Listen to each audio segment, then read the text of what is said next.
Kenalkan, nama gue Yuda. Gue salah satu mahasiswa yang gak ikut KKN, alias gue KKN yang di rumah aja. Tapi alhamdulillah nilai KKN gue dapat A. Gue juga mahasiswa yang jarang masuk, tapi tanda tangan gue selalu ada di daftar absen dosen. Kok bisa? Ya bisa dong ya, tinggal titip absen aja teman-teman. Gue juga mahasiswa yang gak ikut satupun organisasi di kampus, atau teman-teman menyebut gue mahasiswa kupu-kupu mati. Kuliah pulang, malam party cuy. So asik gue ya. Gue mau cerita ini. Gue mau cerita pengalaman gue yang gak pernah gue lupakan sampai sekarang. Kejadian ini terjadi pada tahun 2009 yang lalu. Langsung aja ya. Waktu itu gue habis dari kampus, berencana mau pulang kampung. Kebetulan esok harinya libur. Malam itu ketika sampai stasiun G, kereta jam sudah menunjukkan pukul 9 malam. Dan gua pun disambut dengan datangnya gerimis. Suasana di stasiun sepi sekali, hanya tampak 1-2 pedagang aja yang sedang membereskan dagangannya. Sepertinya stasiun ini sebentar lagi tutup. Sejam berlalu, 2 jam berlalu, kereta gua nggak kunjung datang. Ini kereta kok bisanya delay selama ini? Udah kayak pesawat aja, gumam gue dalam hati. Tapi gue belum menaruh curiga, karena di tiket jam 10 harusnya sudah berangkat.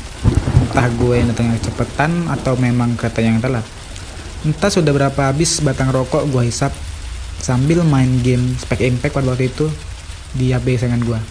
Sementara udara semakin dingin menembus jaket yang gue pakai.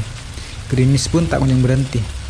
Udara dingin membuat gue merinding, dan sialnya gue baru ingat kalau ini malam Jumat. Merinding campur aduk menjadi satu. Selain aroma mistis malam Jumat, gue juga takut ada preman kesasar di stasiun ini. Tampak dari kejauhan, ada bayangan hitam berambut panjang, belum jelas siapa. Semakin dia mendekat, semakin membuat gue merinding. Ini preman kesasar atau hantu, kata gue dalam hati. Dan sampailah makhluk itu di hadapan gue. Ternyata seorang pemuda berambut gondrong. Dia gak ada ngomong apa-apa, tapi gue menebak dia juga lagi menunggu kereta. Lumayan, ada yang nemenin, pikir gue. Seandainya ada preman yang mau malak gue, bisa kabur nih, arah berlainan biar premannya bingung mau ngejar yang mana. Kalian jangan ketawa, soalnya gue punya trauma pernah ribut dan dipalak preman di stasiun ini. Mereka CNM mengeluarkan pisau dan gak segan-segan menusuk korbannya. Gue sih gak masalah kalau mereka gak pakai pisau. Lah ini pakai pisau, kayak bocah.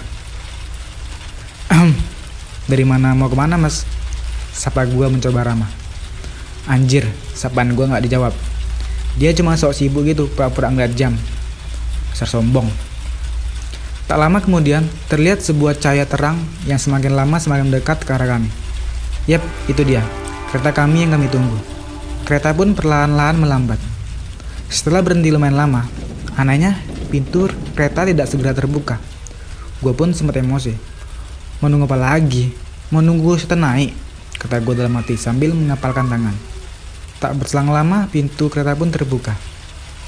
Mas Gondrong pun naik duluan. Dengan perasaan keadaan dongkol, gue pun membuntuti dia dari belakang. Saat pintu tertutup dan kereta berjalan secara perlahan, suasana dalam kereta sangat sepi, padahal kereta lumayan ramai. Situasi kereta yang biasanya berisik, kini terlihat tidak seperti biasanya. Mencoba menenangkan diri, gue pun memberi siul untuk memecah situasi kereta yang sepi ini. Terlihat tidak ada satupun orang yang menoleh pandangan ke gue. Ekspresi wajah mereka datar semua. Setiap melewati satu persatu kursi penumpang, gue semakin merinding. Suasana di kereta ini begitu mencekam.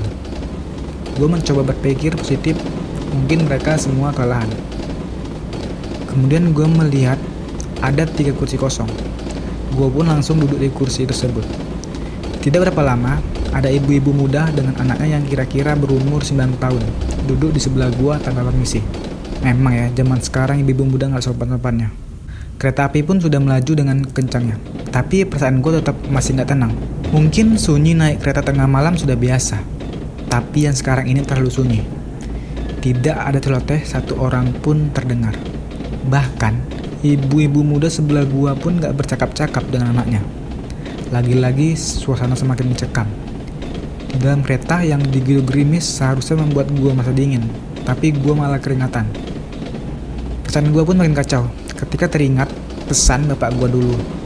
Jangan pernah nunggu kereta api di stasiun G terlalu malam, karena konon ada kereta hantu yang suka ngambil penumpang di situ.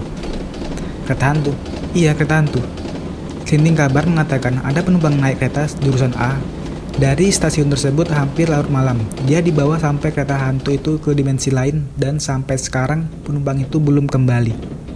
Ada juga yang gak kalah heboh, berita kereta tanpa masinis dan tidak berpenumpang melintasi stasiun tersebut.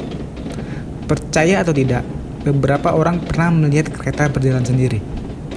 Ada juga kesaksian dari penumpang yang selamat dari kereta hantu. Ketika dia turun sampai tujuan, tiba-tiba kereta yang ditumpangi hilang begitu aja. Maaf mbak mau turun mana ya? Gue mencoba bertanya sama ibu-ibu muda di sebelah gue, sekaligus mengusir rasa penasaran. Masa iya sih ada kereta hantu? Mbak tadi gak menjawab pertanyaan gue. Lebih tepatnya diam tanpa ekspresi sama sekali. Gue mencoba memberanikan diri, gue berdiri dan berteriak, "Woi!" Tidak ada satupun orang yang menoleh ke arah gue. Oke, ini mulai menakutkan. Nyali gue semakin ciut. Gue kembali duduk dan gue pun mencoba memukul bahu ibu-ibu muda di sebelah gue. Anjir, tangan gue menembus bahu dia. Fix, dia gak nyata. Dia bukan manusia. Tolong hambamu ya Allah. Gue menjerit ketakutan.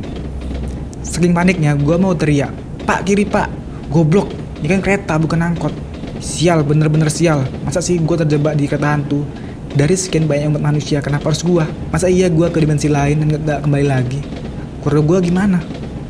Seketika badan ini menggigil ketakutan. Rasanya pengen mati aja. Tapi gak lucu mati di kereta hantu. Masa iya gue jadi penerus penumpang kereta hantu ini? Gue pun mencoba mengingat doa-doa yang diajarkan guru ngaji gue dulu. Anjir, lupa semua. Lagi-lagi gue mencoba tenang dan gak panik. Gue pun meraih sebatang rokok di saku kanan celana jeans gue. Gue nyalakan perlahan dan gue isap dalam-dalam untuk mengejar tegang. "Mah, keretanya kok bawa kemenyan ya?" Penumpang anak kecil sekitar 9 tahun di sebelah gue mendadak tutup hidung, sembari menatap mata gue seakan menembus gue dan bertanya pada mama mudanya. "Gak apa-apa nak, kadang memang suka tercium bau kemenyan. Katanya, dulu pernah ada penumpang mahasiswa lagi nunggu kereta di stasiun G, meninggal ditusuk waktu ribut sama preman. Kalau malam Jumat kayak gini, katanya dia suka ikut naik kereta. Kasian, mungkin dia mati gak tenang," ucap ibu-ibu muda itu. Gue pun diam seribu bahasa dan kereta terus melaju dengan kencang.